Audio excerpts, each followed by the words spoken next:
Security terrorist है वो जो भी हो। जहां तक मारन बलोच की बात है, अभी तक वो पाकिस्तान की बात कर रही है, उसने अभी तक कोई इस तरह बात नहीं की जो पाकिस्तान की रियासत के खिलाफ हो। और अगर पाकिस्तान की रियासत, मैं जरा अपने दूसरे गेस्टों से उनका स्टांस ले लूं, मुझे ये वन लाइन आंसर दे दीजिए। आप क्या समझते हैं कि ये जो मौजूदा हालात हैं, सिक्योरिटी के हालात हैं, इनकी जिम्मेदारी किस पे डालते हैं, सूबाई हुकूमत पर या वजारत दाखिला जिसको मरकजी हुकूमत के अंडर आती है? अगर आपका वजारत दाखिला एक सूबे में इतनी शदीद टेररिस्ट एक्टिविटीज हो रही है और उधर सिक्योरिटी के इतना शदीद खतरात है, और वो उनका मजाक उड़ाते हुए कहता है कि ये तो मेरी एक ऐसी चौथी मार है, तो ये तो खुला चैलेंज देते हैं उन लोगों को, तो वो फिर और भी एक्टिव हो जाते हैं। राइट, ये आपका टेक आ गया। फेडरल हुकूमत का काम है। और देखिए, फेडरल हुकूमत ने जेल सियासी वर्करों से भरी है, अभी उनके सारे छापे जो है सियासी दलों पे पड़ रहे हैं। ये 18वीं तरमीम के बाद जो अमन अमान है वो सूबाई मसला नहीं है, वो जिम्मेदार नहीं है सूबाई हुकूमत की, उसकी कोई भी हो। देखिए, सूबाई हुकूमत के साथ तो सिर्फ पुलिस होती है ना। अब जो बॉर्डर है, बॉर्डर वगैरह, वो तो फेडरल हुकूमत के अंदर आती है। नहीं, सीटीडी वगैरह जो है वो भी तो सूबाई हुकूमत के अंदर आती है ना जी। सूबाई इंटेलिजेंस कंपनी भी होती है ना जी, एजेंसियां। तो सूबाई हुकूमत तो अपने सिक्योरिटी एजेंसी के साथ मुकम्मल ताउन कर रही है, और हमने अल्हम्दुलिल्लाह बहुत ज्यादा हद तक केपीके में इंशाल्लाह फ्यूचर में थोड़ी कुछ दिन पहले सीएम साहब हमें ब्रीफिंग दे रहे थे, इंशाल्लाह कुछ हफ्तों महीनों में हम इंशाल्लाह जो पॉलिसी बन रही है सिक्योरिटी एजेंसी के साथ, केपीके को हम इंशाल्लाह कंट्रोल कर लेंगे। अल्लाह करे जैसे आप कह रहे हैं वैसे ही हो। मियां साहब, मुझे बताइएगा कि बीएलए के तर्जुमान ने तो आपने खुद ही अभी हमने इंट्रो में भी बात की, जिम्मेदारी कबूल कर ली है। ये खैर इतना आसान नहीं है, क्योंकि वहां पे आपको पता है कि जहाँ पे इंसर्जेंसी हो वहाँ फौज भी जो है होती है सिक्योरिटी की, और उसके बाद एजेंसीज का भी काम होता है, जाहिर उनकी ड्यूटी है। उसके बाद सूबाई जो पुलिस है और इंटेलिजेंस एजेंसी है सीटीडी, और ये वो भी काम करते हैं। तो ये फिर आप इसमें जो है, एक तो ये बता दीजिए कि ये जो इतना बड़ा हमला, ये कोई छोटा हमला नहीं है, पूरी दुनिया में इस वक्त जो है शोर पड़ा हुआ है। और सूबाई हुकूमत या फिर वजारत दाखिला, कौन जिम्मेदार है? दो इंटायरली डिफरेंट है ना जी। मतलब अगर हम कहें, और फिर साथ ये भी बता दीजिए कि जो हमारे वजीर दाखिला ने कुछ चंद यौम कबल ये कहा था कि बलूचिस्तान की क्या बात है, वो तो एक SHO के जरिए हम ठीक कर देंगे। मैं समझता हूँ ये चेयरमैन क्रिकेट बोर्ड की फेलियर है, वजारत दाखिला की नहीं। वो चेयरमैन क्रिकेट बोर्ड तो सर, गुजारिश ये है कि जब एक ऐसे शख्स को आप बिठा देंगे किसी भी ओहदे पे जो उसके अहल ही नहीं है, जो उसकी डोमेन ही नहीं है, जो उसकी एक्सपर्टीज ही नहीं है, ही इज वेरी पावरफुल जी, आप ये बात ना करें। तो सर पावर होना और बात है, अहलियत का होना और बात है। सर गुजारिश ये है कि ये उसी की जुम्मत, ही इज द वन के जिसके बारे में जरदारी साहब मीडिया के सामने कहते रहे ये तो हमारा बच्चा है। सर जरदारी साहब का उसको अपना बेटा कह देना, वो सदर पाकिस्तान है। सर गुजारिश ये है खान साहब कि जरदारी साहब का सदर पाकिस्तान का उनको बेटा कह देना वो एक अलग बात है, एक अलग सिनेरियो है, उनके रिलेशन है, वो उनकी वो ताकत नहीं है।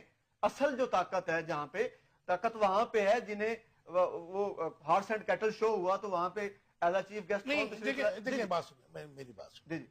ये जो सूबाई, हम हमेशा ये बात करते हैं कि ये जो सूबाई अमन अमान है, सिक्योरिटी फ्राहम करना रियासत का, हम जब जमहूरी निज़ाम की बात करते हैं, पार्लिमानी निज़ाम की, तो ये जो सूबाई हुकूमतें बनते हैं, चीफ एग्जीक्यूटिव उसका CM होता है, वही जिम्मेदार है ना जी।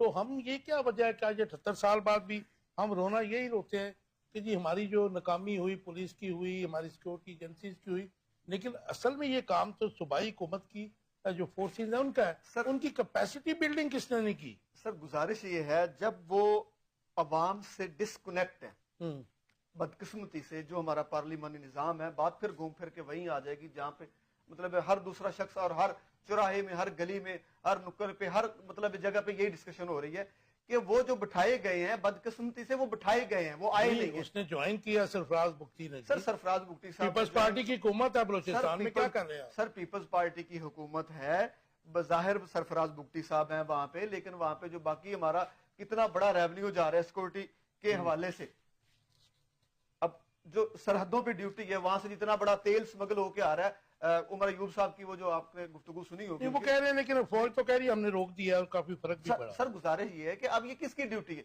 या पुलिस की है, तो रेंजर की है, पुलिस की है, रेंजर की है, पुलिस सूबाई हुकूमत के अंडर है, पुलिस को अपनी ड्यूटी करनी चाहिए, सरफराज बुगटी साहब को देखना चाहिए अपने मामला, वो भी इससे बरीउल ज़िम्मा नहीं है। लेकिन जनाब मोहसिन नकवी साहब जो है वो वजारत दाखिला को देख रहे हैं, तो उसकी ज्यादा जिम्मेदारी है, पूरे पाकिस्तान को उन्होंने चलाना, उन्होंने उसको देखना है, उनकी ज्यादा रिस्पॉन्सिबिलिटी है। और मैं ये समझता हूँ कि एक अहल बंदा हो यहाँ पे इस अपनी सीट पे वजारत दाखिला के ओहदे पे, तो वो ज्यादा बेहतर तरीके से, और अगर अवाम की भरपूर सर एक जुमला, अवाम की भरपूर हमायत के साथ जो आता है उसकी और ज्यादा मकबूलियत और कबूलियत। आपकी बात ठीक है, मैंडेट की बात कर रहे हैं, लेकिन आज बलूचिस्तान जो है गम में डूबा हुआ है, आज हम मैंडेट की क्या बात करें। मुझे ये बता दीजिए कि कहीं भी जब इंसर्जेंसी होती है, लैदगी की बातें होती हैं, जैसे BLA है और भी कुछ ग्रुप्स है, तो इनको जाहिर है कि इनको ऑन बोर्ड लेना चाहिए, या फिर इनको इस किस्म के बयान जो हैं उसने आग भड़काई है, या फिर कुछ। सर ये जो एक SHO की मार है, मैं इस बयान की और इनकी इस बात की मजम्मत करता हूँ, इंतहाई शदीद अल्फाज में मजम्मत करता हूँ।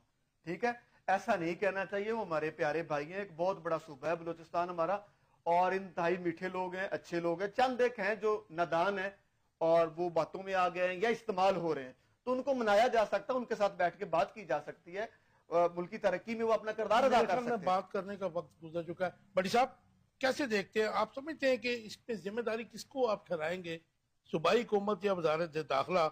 जिम्मेदारी भी अभी तक मुबैना तौर पर कहा जा रहा है जी BLA ने कबूल कर ली है, और साथ में ये भी कहा जा रहा है कि जी उनका जो राब्ता है उनके साथ है। बहरहाल ये जो बात कर रहे हैं मियाँ साहब, ये कह रहे हैं कि जी वो जो टनल है या वो एरिया है वहां पे राब्ते खत्म हो जाते हैं। नहीं, मुझे ये बताएं आप कि BNA के ऊपर आप जिम्मेदारी डाल रहे हैं और साथ आप मिला रहे हैं उनकी कड़ियां जो है ईरान और अफगानिस्तान के साथ, और जैसे मैंने अर्ज किया कि अमेरिका जो है वो भी अपना असला लेने के लिए 9/11 जैसी साजिशें कर सकता है, तो क्या ये बातें जो है सूबाई मतलब हुकूमत के दायरा अख्तियार में आती हैं? क्या यहाँ पर हमारी जो वफाकी एजेंसियां हैं और हमारी ISI भी है और हमारी दीगर एजेंसियां जो आर्मी के साथ भी लिंक्ड हैं, क्या ये सबकी जिम्मेदारी नहीं? लेकिन फिर आप करूंगा कि जनाब सबको मिलकर इन तमाम साजिशों के खिलाफ कार्रवाई करनी चाहिए थी, और जिस तरह आप फरमा रहे हैं कि मतलब उसमें हमारे आर्म पर्सनल जो हैं वो जा रहे थे ट्रेन के अंदर, तो जब आर्म पर्सनल जो है वो ट्रेवल करते हैं तो क्या वो अपनी सिक्योरिटी के लिए मतलब खुद कोई जिम्मेदारी नहीं कबूल करते? क्या वो वहां पे इंतजाम नहीं करते? ये सारा फेलियर क्यों हुआ? क्या वो जो नौजवान जो उस कानवाई की हिफाजत के लिए मौजूद थे, क्या उन्होंने मतलब कोई हमला देखकर जवाबी फायरिंग नहीं की? तो मौके पर जो है वो कितने दहशतगर्द जो है वो मतलब वहां पे जानब रसीद हुए, ये भी सामने आ जाएगा और आना चाहिए। वैसे आप नहीं समझते कि ये सूबाई हुकूमत की जिम्मेदारी है, क्योंकि लॉ एंड ऑर्डर? नहीं, मैं नहीं समझता कि आप सिर्फ सूबाई हुकूमत को जिम्मेदार करेंगे, ये दोनों हुकूमतों की जिम्मेदारी है। तो ये जो आप बात कर रहे हैं, जैसे मोहसिन नकवी साहब का भी आप जिक्र किया, देखे जरदारी साहब ने प्यार मोहब्बत में जाती ताल्लुकात में किसी शख्स को कह दिया या मोहसिन नकवी साहब को कह दिया कि हमारा बेटा है, वो एक मोहब्बत वाली लेकिन वो जहां तक रह गया एलिजिबिलिटी की, वो अपने आप को बदकिस्मती है हमारे मुल्क की कि ना वो क्रिकेट में साबित कर सके कि उसके अहल थे चेयरमैनी के, और ना ही उन्होंने ये साबित किया कि वो पाकिस्तान की वजारत दाखिला को। अच्छा, ये भी उनका फेलियर है। मेरा एक इम्पोर्टेंट सवाल का जवाब दे दीजिए, जो आप ये कह रहे हैं कि दोनों हुकूमतें जिम्मेदार हैं, बिल्कुल, तो फिर आप इसका मतलब है कि यहाँ पे हमारी फॉरेन पॉलिसी की नाकामी भी है? जी, फॉरेन पॉलिसी की भी नाकामी है इसमें। फॉरेन पॉलिसी को भी दुरुस्त लेके जाने की जरूरत है कि हमें अपने हमसाया ममालिक के साथ साथ इंटरनेशनल लेवल पे भी तमाम पॉलिसीज को जो है हमें रिव्यू करना पड़ेगा। आप देखें ना, चाइना के साथ हमारे मेंबर ऑफ पीपल्स पार्टी, आप उनके सीनियर रुकन है, आप समझते हैं कि इस वक्त जो पोजीशन है हमारी अमनो अमान की और सिक्योरिटी की, हम आइसोलेट हो चुके हैं इंटरनेशनल वर्ल्ड के साथ? नहीं, आइसोलेट नहीं कह सकते आप, बिल्कुल, क्योंकि हम अगर अपने हमसायों के साथ आइसोलेट है तो ये हमसायों के साथ मतलब ये हमसाए भी हमारे जो है इस्तेमाल हो रहे हैं, बदकिस्मती है। देखिए, जैसे मैंने लिंक किया है और मैं मतलब इस पर कायम हूं अपनी इस बात पर कि वक्त ये बात साबित करेगा, आज नहीं तो कल, कि अमेरिका जो है मतलब उसका किरदार सामने आ जाएगा कि उसने ये रेशा दवानियां की हैं और ये सारी हरकतें उसने मतलब वो दोबारा अपना कब्जा करके अपना अड्डा बनाना चाहता है ताकि अफगानिस्तान को भी कंट्रोल कर सके और पाकिस्तान के अंदर भी वो अपने रेशा दवानियां। प्रोग्राम को आगे बढ़ाते हुए मैं आपसे नेक्स्ट ये क्वेश्चन जरूर करूंगा कि 2.5 साल या 2.25 साल तकरीबन हो गए इस गवर्नमेंट को आए हुए हैं, अगर हम तो थोड़ा सा अरसा बीच में से इंटरिम गवर्नमेंट का निकाल दें तो हमारी फॉरेन पॉलिसी कहाँ जा रही है। मुझे सफदर यूसुफजई साहब ये बताइए, अब इसका हल क्या है? एक तरफ BLA है। आई स्टिल रिमेम्बर के 2008 में जब हमारे दोस्त हैं, जब पीपल्स पार्टी की गवर्नमेंट आई थी तो सबसे पहले जो बात की थी आज के जो सेनेट के चेयरमैन हैं यूसुफ रजा गिलानी साहब, उन्होंने बहुत सारे फंड जो हैं उन्होंने कहा था जी एहसास से महरूमी हम दूर करने जा रहे हैं बलूचिस्तान से। बड़े फंड्स दिए थे लेकिन अनफॉर्चुनेटली वो पहुंचे नहीं, या फिर जी हाँ वो शायद या वो हो सकता है सरदारों ने खा लिए या पॉलिटिकल लोगों ने या किसी और लोगों ने। बलूचिस्तान क्यों सो लग रहा है? तो खर्च हुआ ही नहीं ना, बदकिस्मती तो यही है, बदउनवानी। आपका टेक इसके ऊपर? इसमें बस ये बता दीजिए कि हम आज बात कर रहे हैं कि हमारे चारों तरफ जो लोग हैं जिनमें से इंडिया को निकालकर बाकी सारे मुसलमान हैं, उनसे भी हमारी दोस्ती नहीं, वो भी हमारे दुश्मन है। वजह क्या है?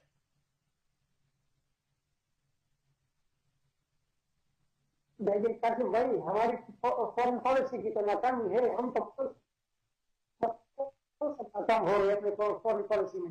लेकिन मैं आपको ये भी बताऊं कि परसेप्शन जो है ना लोगों में, ये स्टेट की जिम्मेदारी है कि स्टेट लोगों में एक ऐसा परसेप्शन क्रिएट करे कि वो लोग ये इनसे ये यकीन दहानी हो कि स्टेट हमें अपने बच्चों की तरह ट्रीट कर रहा है, हमारी लुक आफ्टर कर रहा है, और वो स्टेट को ओन करे।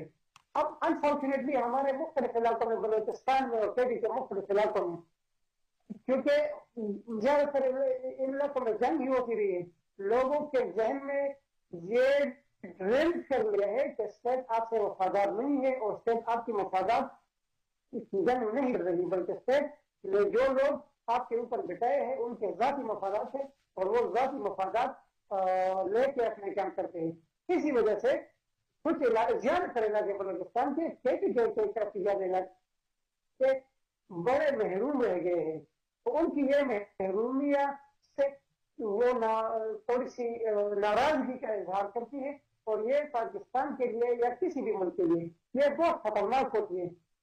साहब महरूमी की बात तो आपके सूबे में KPK में भी कुछ चंद जो इलाके हैं वहां से भी ये वेव जो आ रही है वो अच्छी नहीं आ रही है ना जी? बिल्कुल हमारे इस सूबे में भी महरूमिया है, हम अपनी तरफ से पूरी कोशिश कर रहे हैं। तो भाई हुकूमत कोशिश कर रही है और हम खुद भी इंशाल्लाह अगर मेरी आवाज तब तक पहुंच रही है तो मैं CM साहब से ये रिक्वेस्ट करूंगा कि आप डेवलप एरियाज को वो तो जो अब ना दे वो पहले से डेवलप है, उनको इसकी जरूरत नहीं है। फॉर एग्जाम्पल अगर रोड थोड़ा सा खराब है तो वो खराब जगह पे अस्पताल ही नहीं है तो उधर अस्पताल बने, उधर स्कूल बने लोगों की। ये देखिए अगर स्टेट को लोग अपने माँ बाप की तरह नहीं समझेंगे तो स्टेट से वफादारी में शक शुबात होंगे।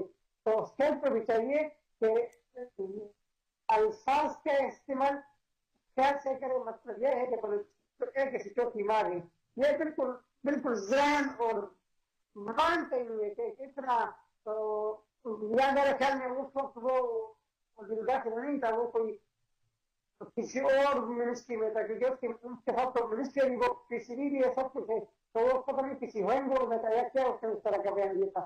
तो अगर हमारे बड़े इस तरह के बयान देंगे तो लोगों में मायूसियत पैदा होगी। 10 बजे तक सरफराज भुट्टी साहब का कोई बयान नहीं आया था इसके ऊपर, ना ही वजीर दाखिला का आया था।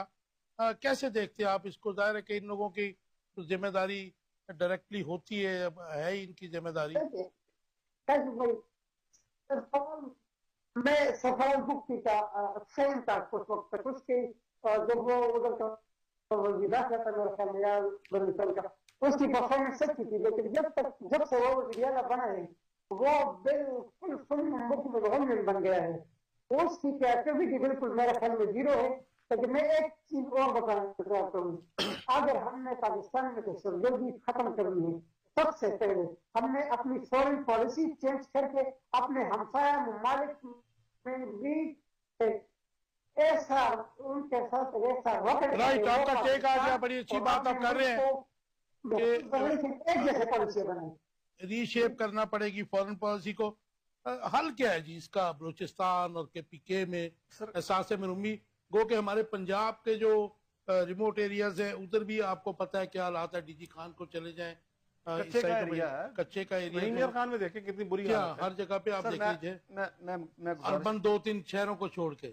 मैं गुजारिश करता हूँ सर, बैनुल अक़वामी ताकतें जो हैं या जो अपने ये एजेंसीज हैं उनका एक अपना खेल है, उस खेल का एक उनका मकसद है।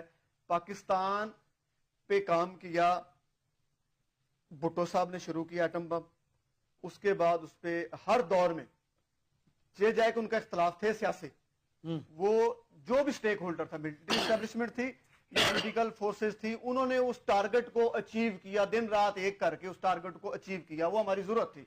इस वक्त हमारी जरूरत है, हमें मुआशी तौर पे मजबूत होना है, रिकॉन्सिलेशन की बात होनी चाहिए उनसे। जी हमें मुआशी, सर प्लीज एक जुमला, हमें मुआशी तौर पर मजबूत होना है। हमें अपने जो हमारी मफादात हैं, इसका जो चाबहार है, उसकी जो ईरान की है, हमारी बंदरगाह है जो अभी ग्वादर बन रही है, सी पैक है, इसकी ये खुटक रहा है हमारे दुश्मनों की आंखों में, और हमारे हमसायों को भी इससे प्रॉब्लम हो सकती है। हमारे हमसारे इस्तेमाल हो रहे हैं। तमाम पॉलिटिकल फोर्सेस और जो स्टेक होल्डर हैं, मिलिट्री एस्टेब्लिशमेंट है, इनको एक टारगेट सेट करके इनकी कमियां कुताइयां जिसकी जितनी है, जो है, जहां है, उनकी खूबियों को इस्तेमाल करें, बुरुएकार लाएं और अपना एक टारगेट सेट करके इनको चले। और जो हमारे बलोच नाराज हैं, प्लीज पहाड़ों पे चढ़े हुए हैं भाई, उनको मनाएं, उन्हें अपने साथ बिठाएं, उनकी महरूमियों का उजाला करें, उनके दुखों का मदावा करें, उनके जख्मों पे मरहम रखें, तो कोई दूर नहीं। वो इंसान है, वो हमारे भाई हैं, और प्यार की जबान, मोहब्बत की जबान, इखलाक की जबान।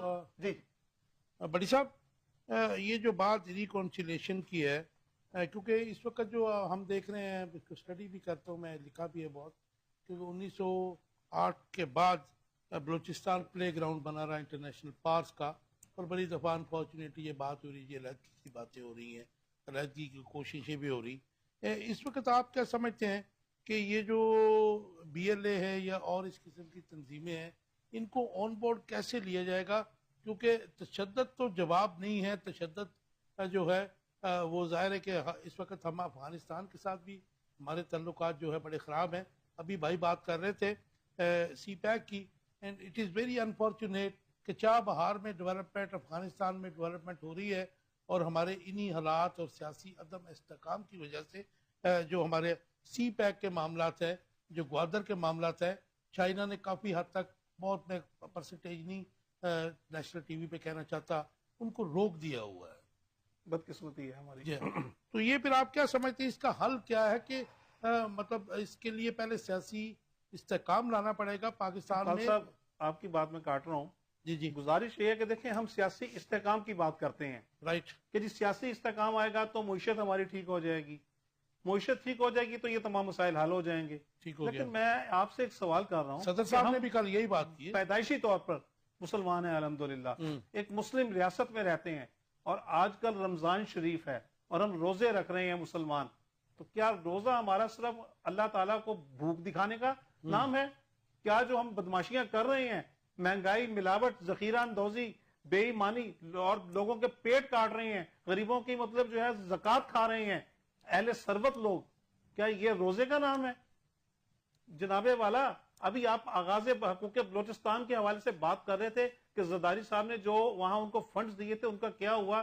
सरदार खा गए, वडेरे खा गए, सियासतदान खा गए, कौन खा गया?